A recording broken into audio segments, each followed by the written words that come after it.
Hey everyone, Abhi here from Hackathon, and in this video we are going to talk about Facebook's microdata or schema. What is Facebook's microdata? I'm gonna give you the simplest explanation possible. I'm also gonna show you who should use it, why you should use it, and how to implement it. Don't worry, this is not gonna be a super technical video. If you have basic technical knowledge like ClickFunnels and stuff, you can do this, and I highly recommend you do this. Okay, so first, what is microdata? It's also called a schema, by the way. The simplest way of explaining it is microdata tells Facebook what your website is about. It's as simple as that, and it has a particular structure. We cannot just write Facebook a letter like this site is about blah blah blah. No, it has a structure like name. What is the name of your business? Phone number. What is the phone number of your business?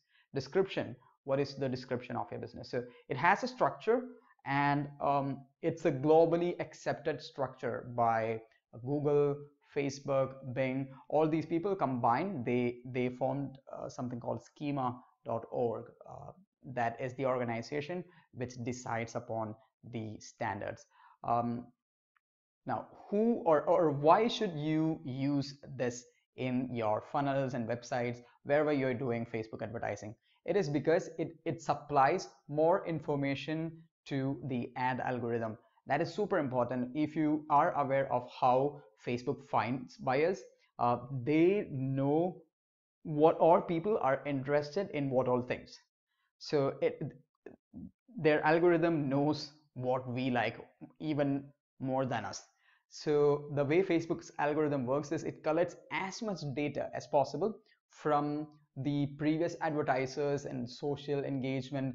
There are tons and tons of signals, but Facebook's algorithm collects data about people, and the more data it has, the better it can serve the advertisers. So if you tell Facebook that your business is about let's just call it dry cleaning, because I'm in the local market. So if your business is about dry cleaning and your pricing range is from, let's say, $10 to $20, then Facebook will understand what this business expects, and Facebook is going to bring people who are more inclined to opt into your funnel or make a purchase in your funnel or your e-commerce store, right?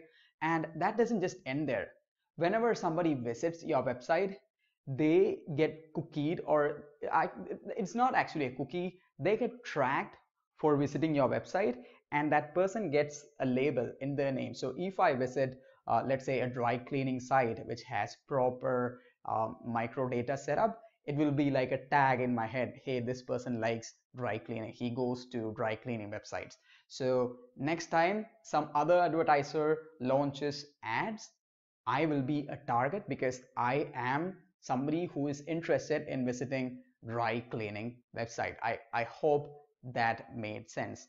Now, as Facebook advertisers, why should we care about it? Because when we advertisers do it, Facebook gets more data, the better the platform gets, and the easier and cheaper our conversion rates will be. So that's the whole idea.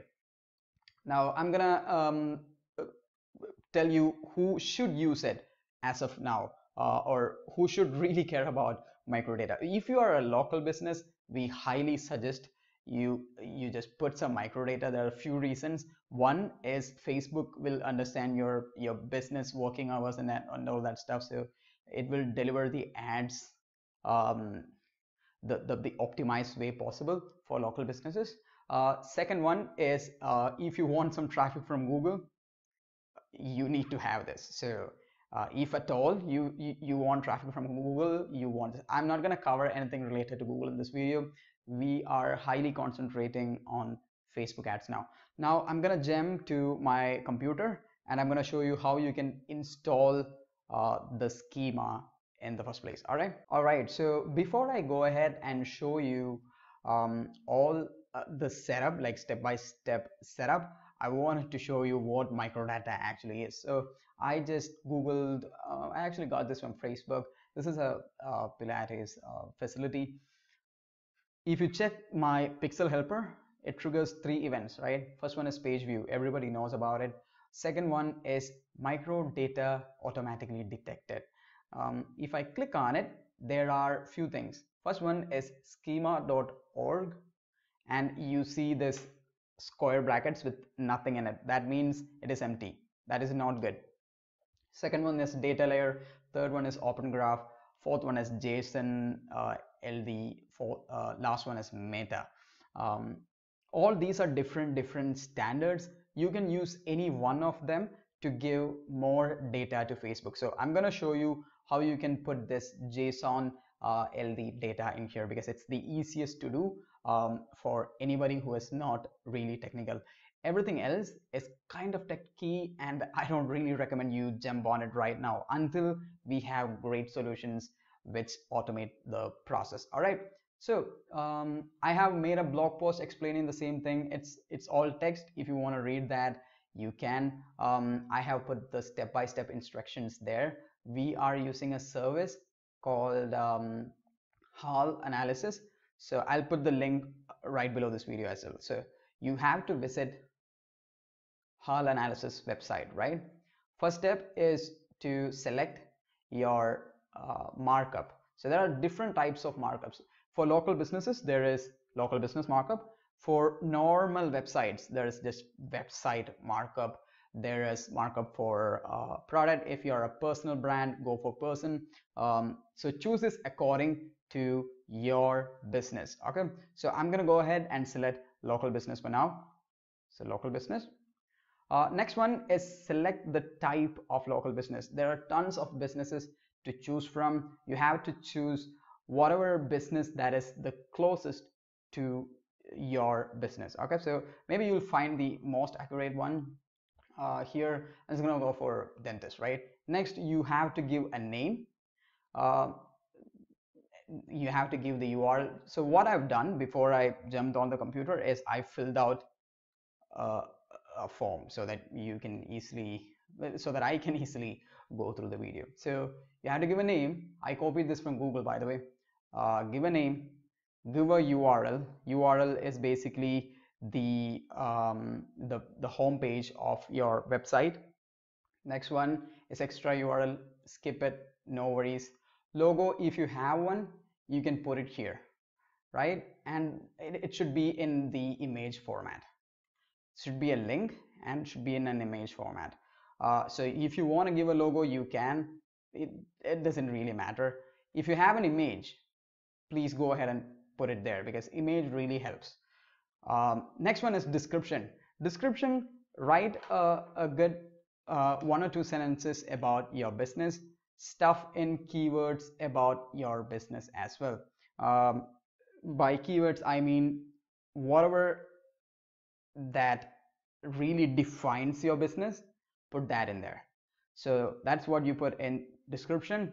Address, just normal common sense stuff. You put the address, city, state, zip code, country, all that. Latitude and longitude, I don't recommend you put it right now if you're not technical. If you know the technical know-how on how to get these things, you can do it. For newbies, I don't recommend going ahead and doing this. Okay, last 2 things are selecting business hours. So if you select business hours, just check on it. If you're working on Monday, check on Monday, Tuesday, Wednesday, check on whichever days you're working on, and select the time. So if you start at 9 a.m. and ends at, if you close at 9 p.m., this is what you'll be selecting.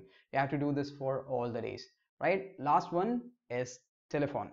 You just have to put the telephone number in there, and that's it.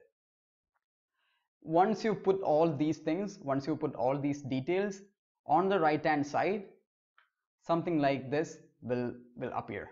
This is schema. This is a language which Facebook's and Google's algorithms will understand, and they will feed it in their database. Right now I'm going to show you how you can implement this, or how you can install this in a website. When I say website, I'm only gonna show you how to put this in a ClickFunnels funnel, right? Because anybody who operates WordPress, I think, can figure this out pretty easily. Basically, what we're gonna do is we're gonna put this in the footer of a funnel, right? So I'm gonna hide some URLs for privacy reasons. This is one of our funnels. Let's launch the funnel first, and from the top right, let's see what is dictated by microdata, right? So schema.org, nothing. Data layer, nothing. Open graph, they detect something. It is from ClickFunnels itself. ClickFunnels sends some open graph stuff to everyone who sets up a funnel. Third one is JSON. There is nothing. Last one is meta, and meta basically is the page title and all that. Okay. Now to put this code in ClickFunnels, what you should do is first take your funnel, visit settings, and from settings there will be the head tracking code where you would have your Facebook pixel, right? I'm not gonna cover how to install a Facebook pixel in this, but I'm just gonna assume you know how to do it. In the head part, there will be Facebook pixel code. You have to insert the JSON LD schema that is generated in the body tracking code. So you have to visit, where is that? Yeah, you have to visit the HAL analysis schema generated, copy the schema you generated to the clipboard, open your ClickFunnels settings, paste it in the body or footer. You can either do it in the body or footer. Okay, it should be after head tag. That's it. So you'll paste it here and you'll scroll all the way down and click on save and update settings. Okay, now that it is saved, let's reopen the website. ClickFunnels sometimes take a few minutes to update things, but I hope they did it this time. Okay, microdata. So JSON LD is, instead of showing the empty square brackets, they are showing show. If I click on it, I'm gonna see the data which I entered. Now, when you have this in there, what it basically means is your website is sending some data back to Facebook about your business, and these are the data. It will definitely help you in the future because you are favoring the algorithm. The more data you give to the algorithm, the better optimized your ads will be. I'll be completely honest, schema or markup is not a strong driver in Facebook ads performance right now, but we don't know what's gonna change. And yeah, so it looks like the video is somewhere around 12 or 13 minutes. So I'm not going to cover the client landing sequence in this, or how to land clients with schema. This is a pretty interesting method which I'll be sharing in a future video. All right, so until then, this is Abby from Hacketing. Please leave your questions or comments, whatever you have, right below this video or in my blog. I'll definitely get back to you. Until then, this is Abby. I will speak to you soon. Thank you.